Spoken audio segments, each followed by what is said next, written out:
صحابہ نے آپس میں ایک بات کی. عمر الخطاب نماز پڑھ کے پیچھے مڑے ہیں تو نماز جیسے ہی سلام پھیرا انہوں نے کہا کہ یمن کے رباط میں شاید میں نے بندے کم بھیجے ہیں. صحابی نے دوسرے سے کہا کہ نماز کے دوران بھی اس کو رباط کی فکر ہوتی ہے کہ اس پہ باقاعدہ علت ٹھہرا کے فقہی مسئلہ ہے کہ نماز کے دوران کیا کیا سوچ سکتے ہیں. ان کی ٹینشنیں دیکھیں کیا تھیں. اور ہم نماز میں سوچتے ہیں کہ اب ہم اللہ کے سامنے آ گئے ہیں, بس اب تو جنت کے باغ میں کھڑا ہوں میں. وہ نماز کے دوران بھی امت کو کس لیول کے اوپر بندہ سوچ رہا ہے کہ پھر سلام پھیرتے ہی بندوں کا اکاؤنٹ بتایا کہ میں نے کس رباط میں یہ کمک دوبارہ نہ بھیجی اور نہ بھیجی جائے. اور صحابی ایک دوسرے کو دیکھ رہے ہیں کہ کس لیول میں دماغ اسٹیبلش کیا جاتا ہے. سو اٹس اور یہ باقاعدہ پھر فقہ میں لکھا بھی شافعی رحمہ اللہ نے کہ نماز کے دوران اگر اس لیول کے اوپر مسائل ہوں تو ہاں وہ سوچا جا سکتا ہے, ورنہ نماز میں یہ الاؤ نہیں ہونا چاہیے. بٹ عمر بن الخطاب اوپر سے مسلم افواج کی وہ والے مسائل, تو اس سے بڑی کیا چیز سوچی جائے. اللہ کا نظام سوچ رہے تھے نا وہ, تو اللہ کا ہی نظام سوچنا اللہ کا سوچنا ہے نا. سو اسٹریس پوائنٹس دیکھیں, ان کی ٹینشن کیا تھی, ان کی لائف سٹائل کیا تھے. اور بڑا آسان سا طریقہ امام مالک نے بھی بتایا ہے نماز کے دوران. ایک بندہ آیا کہتا میں نے زمین میں سونا دھاپ دیا تھا, پورا کھیت کھود دیا, پتہ نہیں چلا کدھر دبایا تھا. تو امام مالک نے کہا 2 نفل پڑھ. کہتا سر کیا دعائیں کر کر, کہتا 2 نفل تو پڑھ. 2 نفل پڑھے, سلام پھر کہتا ہاں سر یاد آ گیا کدھر. ہر بندے کو نا اپنی ٹینشن نماز میں آ رہی ہے باہر. سو ہم نماز بہت بڑا انسٹرومنٹ ہے کہ آپ کی اوقات کیا ہے. نماز میں جو خیال آئے نا وہ آپ کی اوقات ہے. جو خود آتا ہے نا کہ جو ڈسٹریکشن, وہ جو اصلی اسٹریس ہوتی ہے نا شیطان, وہ آتا ہے لے کے. خیال آنا مسئلہ نہیں ہے, خیال آنا اچھی بات ہوتی ہے. یہ مومن کی نماز کی نشانی ڈسٹریکشن ہے, یاد رکھنا. مگر جو خیال آتا ہے نا وہ انڈیکیٹر ہوتا ہے کہ اچھا میں بیسکلی میرا تیا پانچا ہے کیا اصل میں. میں خود یوتھ بچے پوچھ رہے ہوتے ہیں کہ سر فلمی ہیروئن خواب میں نماز میں آ جائے تو نماز ہو جاتی ہے. اب میں اسے یہی کہتا ہوں ہاں ہو جاتی ہے, مگر یہ پتہ چل رہا تھا کہ گھر میں چل کیا رہا بیٹا تیرے. جب امی شاہ رخ خان کی فین ہوں گی تو بیٹا پھر کرینہ کپور کا فین ہی ہوگا نا. اتنی سی بات ہے. جتنا شاہ رخ خان کو ہم نے دیکھا ہے نا, اس کا 1% بھی اگر علی بن ابی طالب دیکھا ہوتا, 1% بھی بتا رہا ہوں آپ کو, تو یہ محفل یہاں نہ ہو رہی ہوتی, یہ مسجد اقصیٰ کے سین میں ہو رہی ہوتی. اس وقت 1% علی بن ابی طالب دیکھا ہوتا. ہم وہ قوم ہے جس نے حسین کی پکچر کو رو ریزولوشن میں دکھایا ہے. کسی ایک مسلمان کو یہ نہیں پتا اصل میں کیا ہوا تھا کربلا میں, مگر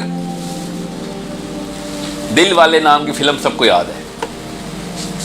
ڈائلاگ پہ ڈائلاگ یاد ہے. نہیں اس کے بعد لڑکی نے یہ بولا تھا سر, آپ کو نہیں یاد, آپ پاپ کارن کھا رہے ہوں گے آپ. اس کے بعد مادھوری نے یہ بولا تھا سر, کہ اگلی فلم یہ آ رہی ہے عامر خان کی. سمر کون تھا, سمر یہ کس فلم میں ہے سر. یہ حالات ہیں, یہ مسئلہ ہے اصل میں. جس چیز کے اوپر آپ انوالو ہیں وہی آپ کو اسی کے جہاد کریں گے آپ.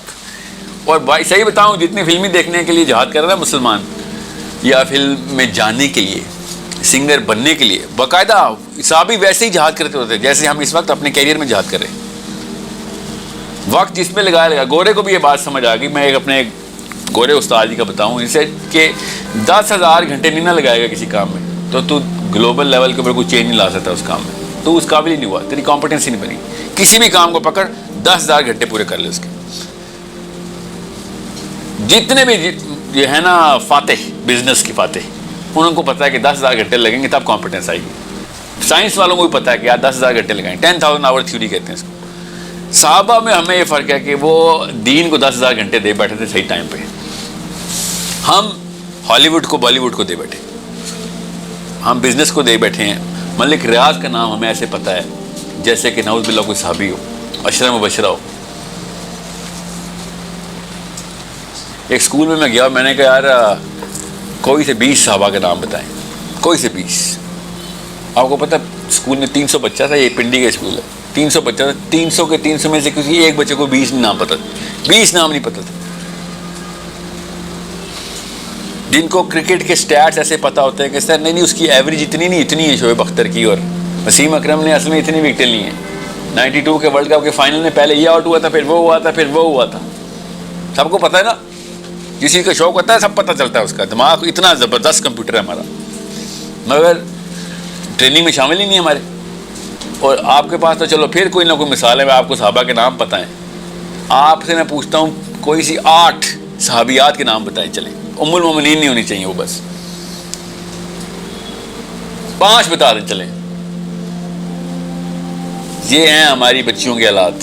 صرف آپ کو نہیں، لڑکیوں کو بھی نہیں پتہ نام کہ کیا کیا انہوں نے. حضرت ابوبکر صدیق کی کتنی بیٹیاں تھیں؟ حضرت اسماء ہیں، حضرت عائشہ، اور حضرت اسماء کا کیا رول ہے اس وقت؟ انہوں نے کیا کنٹریبیوشن کی اسلام میں؟ نہیں پتہ.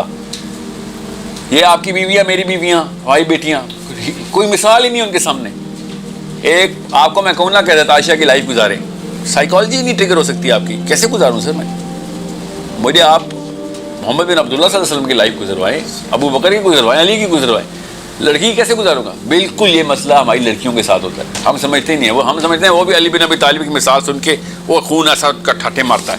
ہو ہی نہیں سکتا نا، کچھ چکر ہی نہیں ہے. سو نہ ہماری امی، نہ ہماری بیوی، نہ ہماری بیٹی، یہ تینوں موبلائز نہیں ہوئی. دے ڈو ناٹ نو کہ پکچر کیسے ڈرا کروں اسلام میں، میرا کام کیا ہے. آدھے سے زیادہ قوم بغیر ہیرو کے چل رہی ہے، اور ہیرو کے بغیر تو نہیں چل سکتے آپ. السلام علیکم. مسلمانوں کے زوال کی سب سے بڑی one of the main reason میں سے ایک یہ بھی ریزن ہے کہ انہوں نے they are not competent in اسلام. جب بھی ایک گورا کوئی چیز پکڑتا ہے وہ اس کے اوپر فلی کمانڈیڈ ہوتا ہے، وہ اس کے اوپر A to Z اس کو بیسس کلیئر ہوتی ہیں. He knows how to deal, how to start, how to end with this. مگر مسلمان اتنا ایک انکمپیٹنٹ اور اتنا ڈم سا بن چکا ہے کہ اس نے نہ تو اسلام کو خود نالج گین کرنا ہوتا ہے، اور جو چیز اس کو صرف اور صرف سکھائی جاتی ہے اس نے وہی پریکٹس کرنی ہوتی ہے. ہمارے ہاں تو قرآن کو بھی ختم کیا جاتا ہے کہ ہم نے اب قرآن کو ختم کر لیا ہوا ہے. میں اپنی ایک پرسنل اگزامپل دوں تو میں نے اپنے ایک میرا دوست ہے، ان سے میں نے پوچھا کہ یہ بتاؤ کہ صحابی کون ہوتے ہیں. اس کو یہ بھی نہیں پتہ تھا کہ صحابی کس بندے کو کہا جاتا ہے، کس ہستی کو کہا جاتا ہے. اب ایسے لیول پہ جب چیزیں چلی جائیں تو جب تک آپ زیرو سے سٹارٹ نہیں کریں گے، جب تک آپ کوئی اس طرح کا میجر چینج نہیں لے کے آئیں گے کہ آپ لوگوں کے لیے ایک مشعل راہ بن سکیں، اور اپنی کٹیا سے، اپنے اس گھر، اس مسجد سے، اس چیز سے باہر نکل کے لوگوں کو انفلوئنس نہیں کریں گے، تو کبھی بھی آپ یہ ایکسپیکٹ نہیں کر سکتے کہ سوسائٹی جو سی ہے وہ اسلامک سٹینڈرڈس کے اوپر آ جائے گی. اسلامک سٹینڈرڈس کے اوپر سوسائٹی تبھی آتی ہے جب اس کی بیس لائن کلیئر ہوتی ہے، جب لوگوں کو یہ پتہ ہوتا ہے کہ ان کے رائٹس کیا ہیں، اسلام کے رائٹس کیا ہیں، اسلام ہمیں کیا چیز کب پرفارم کرنے کو کہتا ہے. اور یہی چیز جب ایک ہماری بچیوں پہ، ہماری بہنوں پہ اپلائی کی جاتی ہے، اگر ان کو یہ پتہ نہیں ہوگا کہ صحابیات کون سی تھیں، ان کے لائف سٹائل کیا تھے، ان کے رول ماڈل حضرت عائشہ، حضرت فاطمہ نہیں ہوں گی، تو وہ کبھی بھی سروائیول موڈ میں نہیں آ سکتی ہیں. اللہ سیز ان قرآن کے آپ میرا نظام پوری دنیا میں لے کے آؤ. یہ نہیں ہو سکتا کہ صرف اور صرف آپ سیلف پیوریفیکیشن پہ ہی لگے رہو. یہ بھی ایک فیکٹر ہے، مگر پرائم آبجیکٹو یہ ہوتا ہے کہ اللہ کا نظام آل اوور دا ورلڈ آپ نے امپلیمنٹ کروانا ہوتا ہے، اور وہ تبھی ہوگا جب آپ خود کمپیٹنٹ ہوں گے. اگر ایک مسلمان خود کمپیٹنٹ نہیں ہے، اس سے دیکھ کے کوئی بھی غیر مسلم کبھی بھی some kind of inspiration get نہیں کرے گا کہ میں اسلام کے بارے میں پڑھوں، میں مسلمانوں کے بارے میں پڑھوں.